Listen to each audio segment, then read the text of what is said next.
भगवान इस किसान के तीखे वाक्य सुनकर मुस्कुरा रहे थे और वह किसान के सामने प्रकट होकर बोले, मैं आज से तुझे यह शक्ति देता हूं कि तुम अपनी खेतों पर तुम्हारी जैसी इच्छा ही तुम वैसा मौसम कर दोगे। मैं बिल्कुल भी दखल नहीं दूंगा।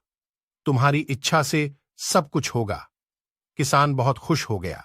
किसान ने गेहूं की फसल अपनी खेतों में बोई। जब उसे लगा कि खेतों को धूप चाहिए तो खेतों को धूप मिले, जब पानी बरसना चाहिए तभी पानी बरसा। आंधी, तूफान, बाढ़ कुछ भी उसने अपने खेतों पर आने नहीं दिया। किसान के खेत में इस वर्ष ऐसी फसल हुई जैसी कभी नहीं हुई थी। हरी भरी लहलहाती फसल। मन ही मन वह बहुत खुश हो गया और सोचने लगा, अब सबूत के साथ दिखाऊंगा भगवान को कि इसे कहते हैं शक्ति का सही उपयोग। मेरी सफलता देखकर उन्हें अपनी नियम जरूर बदलने पड़ेंगे। कुछ दिन गुजरे, फसल कटने को तैयार हो गए।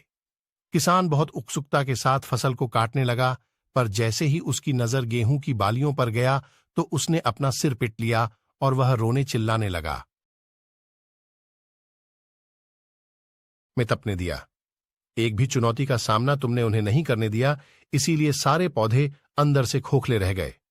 जब आंधी, तूफान, तेज बारिश और धूप पड़ती है, तभी ये पौधा अपने अस्तित्व को बचाने के लिए संघर्ष करते हैं, और इसी संघर्ष से एक बल पैदा होता है जिसमें शक्ति होती है, ऊर्जा होती है।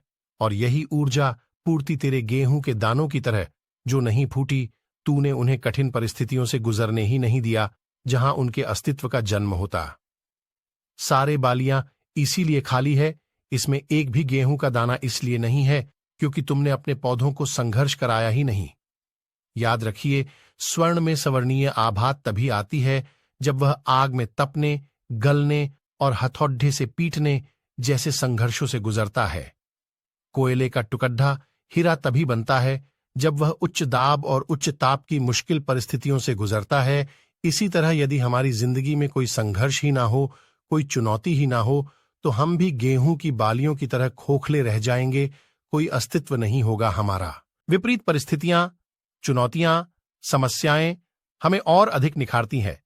यदि जीवन में कठिन परिस्थितियां और चुनौतियां आए तो घबराना मत, बल्कि सामना करना, विश्वास करना कि आप और अधिक निखर जाओगे और अधिक मजबूत बन जाओगे। किसी ने कितना सही कहा है, जिंदगी जीना आसान नहीं होता, बिना संघर्ष कोई महान नहीं होता। जब तक न पड्डे हथौड़े की चोट, तब तक पत्थर भी भगवान नहीं होता।